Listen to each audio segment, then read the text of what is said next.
Aoka ivavaka isika nofidina manokana izany tondrokiram-panahy izany Andriamanitro noho ny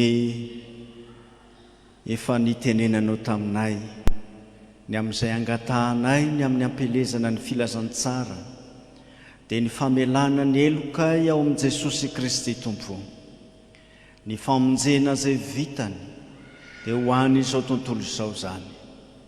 Misaotranao zahay no ty takariva ity handrenesana ny teny soa mahafaly azona mandova fiainana mandrakizay. Mangataka anao zahay mba asio lalana misokatra amin'ny andrenesanay ny teninao, hitondra finoana, hitondra fahavelomana, hitondra faharetana. Dia misaotranao zahay ny amin'ireo teny izay farenay ary izay mbola horenay koa amin'ity takariva ity, mitenena Tompo fa miaino izay mpanomponao, amin'ny anaran'i Jesosy, amen. Toriteny fahasivy no anjarantsika riavana. Ny tenin'Andriamanitra izay anjarantsika amin'izany dia ny Kolosianina 4:4 andininy 2 ka hatramin'ny 9.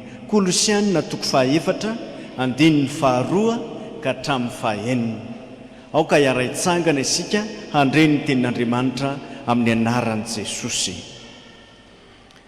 Mahareta amin'ny fivavahana ka miambena amin'izany amin'ny fisaorana, ary mangataha koa ho anay mba hamohan'Andriamanitra varavarana ho an'ny teny hilazanay ny zava-miafina izay an'i Kristy, sady izany no hamatorana ahy mba hahariariko tsara izany tahaka izay tokony hitenenako, mandehana amin'ny fahendrena amin'izay eo ivelany, hararaoty ny andro azo anaovantsoa. Aoka ny fiteninareo ho amin'ny fahasoavana mandrakariva ho mamosira, mba ho fantatrareo izay tokony havalinareo ny olona rehetra. Ray masonao manamasinana amin'ny fahamarinana, ny teninao ny fahamarinana. Amen.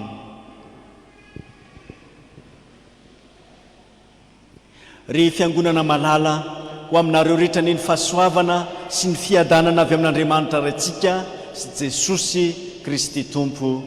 Amen.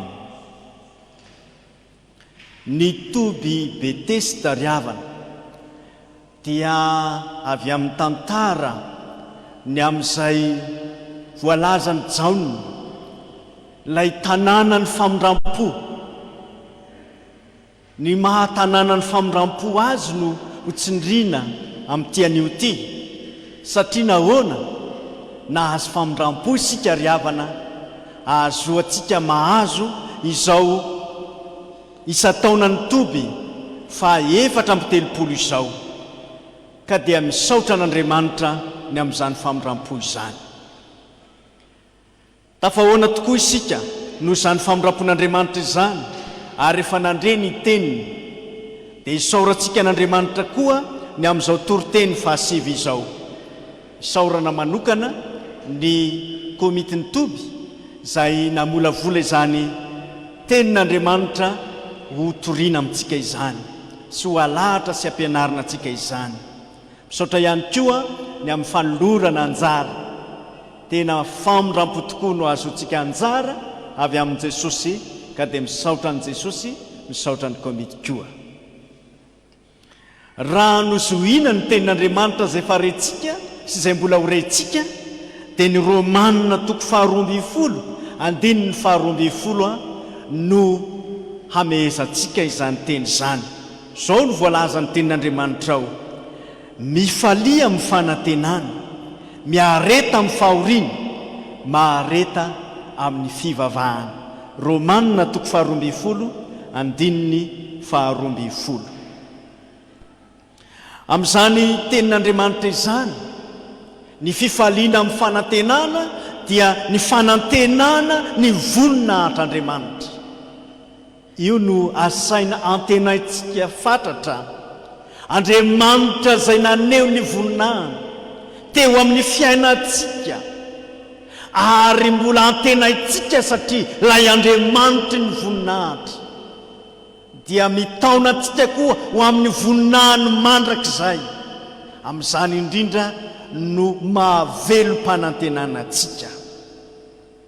Fa tsy izay ihany no ambarany ten'Andriamanitra tamintsika teo, fa izay ambarany koa dia ny fiaretana amin'ny fahoriana. Tahaka ny kristianina tany Smirna, voalaza ny fampianarana tamin'ny folakandro teo zany. Naharitra tamin'ny fahoriana, naharitra tamin'ny finoana an' Jesosy ny kristianina tany Smirna. Fa izay ambara koa amin'ity anjara torotentsika ity dia ny faharetana amin'ny fivavahana, ny faharetana amin'ny fivavahana. Iza moa ireo izay lazain'ny Paoly hoe mahareta amin'ny fivavahana, miambena amin'izany amin'ny fisaorana? Tsy hafa fa ny kristianina tany Kolosia, dia izay lazainy ao amin'ny toko voalohany fa olona masina, dia ny kristianina mahatoky rehetra ao amin'izany fiangonan'Andriamanitra izany. Izany no ampirisihina hoe mahareta amin'ny fivavahana. Ry kristianina malala, olona masina ianao, olona mahatoky ao amin'ny tompo ianao. Izany no voalaza ny ten'Andriamanitra, nanao antsika ho mahatoky ao aminy izy noho ny amin'i Jesosy Kristy. Izany no lazaina hoe atokany, atolory ny tenanao ho amin'ny fivavahana, fivavahana tanteraka amin'ny faharetanao amin'izany fivavahana izany. Ny hoe maharitra ry havana dia ny hoe miezaka amin'ny faharetana, mikely aina fantatra amin'izany fivavahana izany. Fanontaniana mipetraka dia izao: manao ahoana ny fitiavam-bavaka ao amin'ny kristianina? Manao ahoana ny fitiavam-bavaka ao amin'ny kristianina? Torentsika matetika eo amin'ny fiainan'ny kristianina ny hoe tena kely vavaka aho, ila tsy afaka hanandratra vavaka na tonom-bavaka eo amin'Andriamanitra. Ndraindray aza heverin'ny kristianina ho tsy mihaino vavaka intsony Andriamanitra, toa mitaredeta Andriamanitra. Tsy ariavana. Izao no voalaza ny teny teo hoe moa hitaredeta va Andriamanitra? Sanatria izany. Hanome rary ny olom-boafidy ny Andriamanitra, ry olom-boafidin'Andriamanitra eo. Andriamanitra manome rary ny anao ao amin'i Jesosy, ka tsy tokony ho kely vavaka ianao, fa eto indrindra no hanandratana ny vavaka amin'ilay Andriamanitra tompony hery sy ny fahefana. Kely hery tokoa isika, tsy ampitohinona ny herintsika manoloana ny herin'Andriamanitra. Izany aneriavana ny tiany tenin'Andriamanitra ampitainany hoe Jehova iady ho anareo fa ianareo kosa angina. Amin'izany dia tsy miambahaba isika, mametraka amin'ilay tompony hery sy ny fahefana ny fiainantsika sy izay rehetra momba antsika. Vavaka, inona no herin'ny vavaka eo amin'ny fiainan'ny kristianina? Dia voalazan'ny Paoly eto hoe vavaka mamoa varavarana, varavarana ho an'ny teny. Rehefa mihaino toriteny ianao ry havana dia mivavaha, mivavaha mba hisokatra aminao zany varavarana ho an'ny teny izany, ahatonga anao handray ny tenin'Andriamanitra. Ary zava-dehibe zany fivoahany varavarana amin'ny teny, ho an'ny teny izany. Fa arak'izany ry havana, dia mety misy olona mandre ny teny nefa tsy mivoha aminy ny varavaran'ny teny. Mety misy mihaino toriteny fa tsy mandre mazava izay ambarany tenin'Andriamanitra izy. Angatao ny fanahy masina. Izay ny tononkirany irayntsika teo hoe mba hirao ny fanahy ry Jesosy Tompo, mba hitahy ny teny, hitahy izay rehetra mihaino ny teny ihany koa.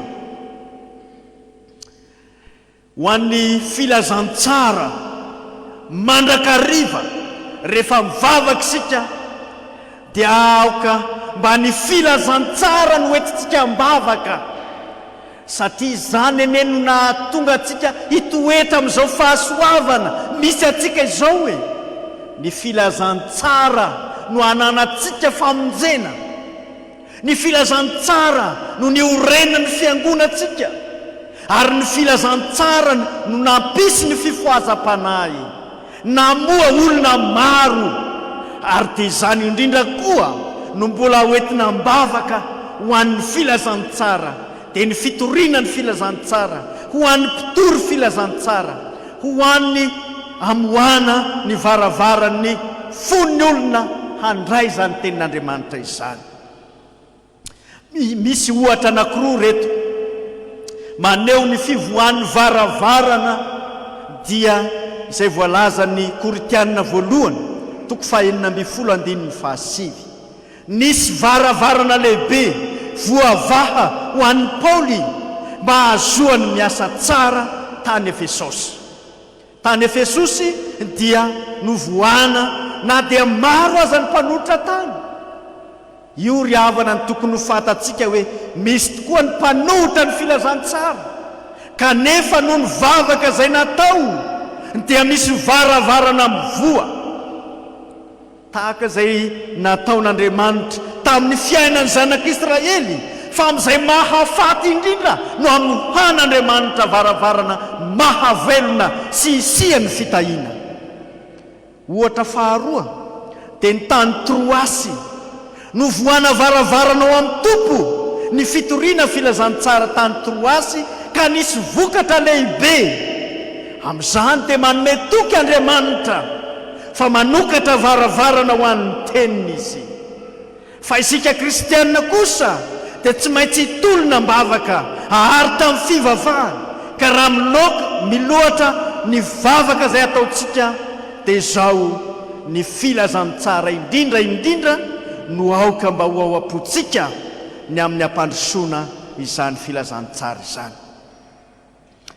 Nisy tafika masina indray maka ry havana izay nataony fiangonana izay nisy anay, dia izao no zava-nisy ry havana. Rehefa nampandre teo amin'ilay tanàna izay sady naka fahazoan-dalana hanao tafika masina, dia izao no tenin'ilay ray aman-dreny be teo an-tanàna hoe tsy ho tafidy teto izany tafika masina ataonareo izany, ary izahay koa tsy handray izany tafika masina izay atao izany. Ny fotoana moa ry havana dia efa voafaritra, ary tsy afaka niemotra intsony izahay ny amin'ny tafika masina izay atao io. Dia nivavaka ho amin'io fitoriana ny filazantsara io izahay, nivavaka ho an'io tanàna io. Ny tanàna raha teo antsoina hoe Andrano mangatsiaka, ary isan'ny tanàna izay ho tafihana dia ny hoe Antsahamaina. Ka hitantsika amin'izany ny na dia ny anara-tanàna aza dia ao ny hoe mangatsiaka, ao ny hoe maina. Amin'izany indrindra no ahitana ny fahamaizinana. Tonga nefa ny fotoana ry havana, akory ny agaganay, fa io rangaha lehibe io no tonga nandray anay teo ambavahady ka nanao hoe mahandro soa. Hafaliana no nandraisana izany valim-bavaka izany, fa rehefa vita ny tafika masina dia naorona teo amin'ny tanàna io ny fiangonan'Andriamanitra. Tena miaino vavaka Andriamanitra indrindra ny amin'ny fitoriana ny filazantsara, mba hisian'ny famonjena ho an'izao tontolo izao. Izany no ambaran'ny Paoly eo amin'ny Efesianina 4:7 hoe mivavao ahy koa mba homena ahy ny lohabava amin'ny fahasahiana, hampahafantatra ny zava-miafina momba ny filazantsara. Inona ary io zava-miafina ny momba ny filazantsara io, izay nafenina hatry ny fahagola tamin'ny taranaka maro, fa aseho amin'ny olona masina kosa ankehitriny, hoy Paoly amin'ny Kolosianina 1:2. Tsy hafa io zava-miafina io fa ny haren'ny fanjakan'ny lanitra, ny haren'Andriamanitra dia Jesosy Kristy. Jesosy Kristy ilay zava-miafina ao amin'Andriamanitra. Amin'izany no hitondrany Jesosy ny herin'ny filazantsara, hitondrany Jesosy amin'ny olona ny herin'ny fitiavan'Andriamanitra. Ny filazantsara, hoy Paoly, dia Kristy maty noho ny fahotsantsika araka ny soratra masina, nalevona ary natsangana tamin'ny andro fahatelo araka ny soratra masina. Ny haren'ny fahafatesan'i Jesosy, ny haren'ny fitsanganan'i Jesosy, izany no filazantsara toriana aminao. Izao no voalaza ny tenin'Andriamanitra ao amin'ny Isaia hoe: nefa izy dia voalefona noho ny fahadisoantsika, no torotoroina noho ny helitsika, ny diakapoka taminy no nahasitranana antsika. Ary ao amin'ny vovoky ny fahafatesana no nametrahanao ahy, hoy ny Salamo 2:20. Salamo mesianika izany, salamo lazany amin'ny mpamonjy na ny Mesia izany. Ka tao amin'ny vovoky ny fahafatesana no nametrahana an Jesosy, laza ny fahafatesan'i Jesosy izany. Ary noho ny amin'ny fahotako sy ny fahotanao, izany no nahafatesan'i Jesosy. Izany koa nefa no misy fahavelomana avy amin'izany fahafatesan'i Jesosy izany, satria ny fahafatesan'i Jesosy no nahavelona antsika. Ny fahafatesan'i Jesosy no nahazoantsika fiainana ry havana malala. Izany ary ilay zava-miafina nefa aseho amintsika amin'ny alalan'izao tenin'Andriamanitra izao. Ny fitsanganan'i Jesosy dia tomboka se, fa vita tokoa ny famonjena ary marina isika. Fa tsy fona ho any amin'ny fiainatsita ny aiko, tsy hamela ny iray masina ho latsaka amin'ny lavaka ianao, na olotratry ny lo ianao. Salamo 1:10. Amin'izany tenin'Andriamanitra izany no efa nilazany mpanao salamo fa ilay mpamonjy dia Jesosy Kristy dia tsy mba tratry ny lo, satria Andriamanitra izy. Andriamanitra izy, ary amin'izany mahavonjy tokoa antsika, ka tsy ho tratry ny fahalovana mandrakizay isika, mba tsy ho tratry ny zany tokoa isika, izay fahaverezana tokoa. Araka ny tenin'Andriamanitra eto ary havana dia vavaka ahafantarana ny haren'ny fahafatesana sy ny fitsanganan'i Jesosy ho famonjena. Zany ny vavaka. Raha tsy mivavaka isika, tsy ho rentsika mazava ny tenin'Andriamanitra milaza ny fitiavan'Andriamanitra. Tsy ho ren'ny olona mazava ny herin'ny fahafatesana sy ny fitsanganan'i Jesosy. Mila vavaka isika. Vavaka mamoa ny varavaram-pinoana, vavaka mahatonga ihany koa ny filazantsara ho voatory ombeny. Fa vavaka ihany koa ny faharetana amin'ny vavaka, ny fiombonana aina amin'i Jesosy, izany no mahatonga antsika koa handeha amin'ny fahendrena, ary amin'ny fiteny dia mitondra fahasoavana ho an'izay mandray zany. Ry havana malala, manao ahoana ny faharetanao amin'ny vavaka hiariarian'ny fahendren'Andriamanitra eo amin'ny fiainanao, ary hitenenanao fahasoavana amin'ny vavanao, ho mamosira eo amin'izay miaina. Hoy Paoly: tandremo tsara izay fandehanareo, mba tsy hitondranareo tena tahaka ny adala fa tahaka ny endry, ka raraoty ny andro azo anaovantsoa, fa ratsy izao fiainana izao. Ny kristianina na ny rahalahy mahatoky na ny ranabavy mahatoky ao amin'ny tompo dia maharitra mivavaka ary mitondra tena mendrika ny maha olona masina azy.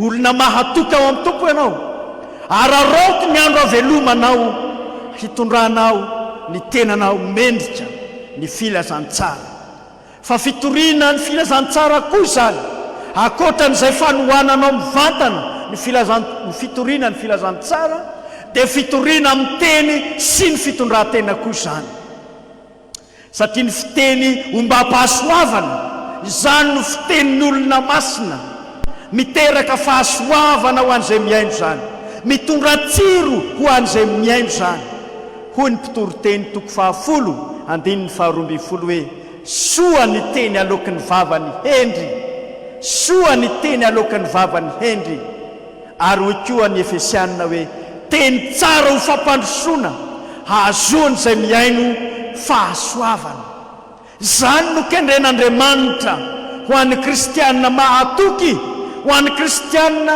zay voasoratra ny an-danitra ny anarany zany no ataon'Andriamanitra aminao tsy hoe faly voasoratra any an-danitra fotsiny ny anarana fa kristianina marina mahatoky amin'ny androm-piainany rehetra ry kristianina malala zava-dehibe ny ambaran'ny ten'Andriamanitra amintsika ny amin'ny vavaka zay mba ataon'ny kristianina zay tokony ho asandratry ny kristianina aneo aminao ny herin'ny vavaka izao ten'Andriamanitra izao ary ny vavaka zay tokony atao sy asandratra eo amin'ny fiainana satria maharitra amin'ny vavaka isika mitolona amin'ny vavaka isika tahaka ny Jesosy zay naharitra ny vavaka manoloana ny famonjena izao tontolo izao dia izany koa ny kristianina maharitra amin'ny fivavahana manoloana ny famonjena izay hoentina ho an'izao tontolo izao indro tonom-bavaka ho vakiako amintsika ry Andriamanitra mpamindra fo mangataka aminao amin'ny anaran'i Jesosy tompo izahay jereo amin'ny fahasoavanao ny fiangonana kristianina arovy sy amasino amin'ny fahamarinanao izy aoka ny teninao aneo hotoriana marina sy madio aoka ho atao amin'ny fitandremana araka ny teninao ny sakramenta omeo mpanompo mahatoky izay marina sy tsara fitondrantena ny fiangonanao mampandehana mpiasa amory ny vokatrao ary voay ny varavara-pinoana ho an'ny jentilisa rehetra sy ny Israely olonao tsarovy amin'ny famondram-ponao koa ny fahavalon'ny fiangonana ka omeo azy ny fibebahana ho fiainana mba hienoa ny vavakay amin'ny anaran'i Jesosy amen io dia vavaka fanao ao arin'ny toriteny ao amin'ny fiangonantsika ny niako ho tononona mba ho tsaroanareo ny amin'izay herin'ny vavaka ny amin'ny fitoriana ny tenin'Andriamanitra indro misy tantara kely anankiray ry havana lohateniny dia ny hoe vavaka ampinoana nalaina avy amin'ny tenin'Andriamanitra ao Mateo 20:20 ny hoe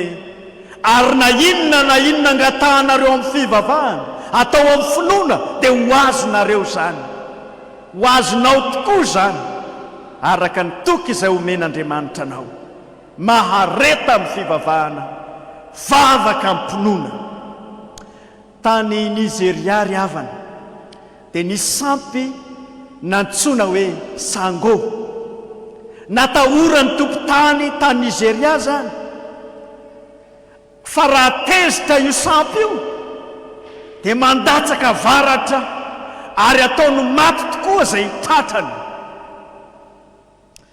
tamin'ny aliny 17 Jona 727 dia nilatsahany varatra ny fiangonana iray tany Oroago any Nizeria olona kristianina eninjato no niara-ny ango natao tamin'izay fotoana izay niaraka amin'ny missionnairy kanadiana dia hoy ny olona tamin'izay olona teratany nizeriana tezitra amin'ireo olona reo Sango nandrasana izay hafarana hoe faty olona mikararana no hitranga akory ny agagana fa tsy nisy maty ny kristianina na dia iray aza tamin'io fotoana io dia hoy indray ny olona niova hevitra tena tranon'Andriamanitra tokoa io ary olon'Andriamanitra tokoa ireo olona ireo maro niova fo tamin'izay ary tonga kristianina rehefa nanao tatitra io misionery kanadianina io tany Kanada dia hoy izy fantatra fa nisy misionery taloha nantsona atao hoe eta harfa nivavaka ho an'ny misionery 300,000 niasa tany Afrika ary isan'ny nety ny ambavaka io tany Nigeria io ary tamin'io aliny 17 jona io no nivavahany nanangany ny fanahy masina hoentina ambavaka ireo misionery ireo ary te hony izy tamin'izay fotoan'izay hoe valombavaka avy amin'ny tompo zany marina tokoa ny tenin'Andriamanitra hoe ary na inona na inona angatahanareo amin'ny fivavahana atao amin'ny finoana dia ho azonareo zany marina eo amin'ny fiainanao koa zany impiry moa nefa nanehoan'Andriamanitra izany taminao fa anio Jesosy dia mbola te hanainga anao hivavaka amin'ny finoana na inona angatahanao amin'izany vavaka amin'ny finoana zany dia ho tanteraka amin'ny fiainanao zany tanteraka amin'ny fiainanao zany Andriamanitra mahatoky sy marina Andriamanitra ary ho an'ny mpanompony izay mahatoky ka maharitra amin'ny fivavahana zany dia henon'Andriamanitra zany tsy anga ihany tavanao tsy anga ihany tavanao fa homen'Andriamanitra anao tokoa zany asandrato ny vavaka ao riavana tsy anga ihany tokoa ianao fa Andriamanitra dia vonina iaino ny vavaka izay asanatry ny olony masina ho an'Andriamanitra rery ny voninahitra izay hatramin'ny taloha indrindra ka ho mandrakizay amen mitsangana resy ny fitahina ny fahasoavan'i Jesosy Kristy Tompo ny fitiavan'Andriamanitra ray ny firaisana amin'ny fanahy masina ho aminareo rehetra ny amen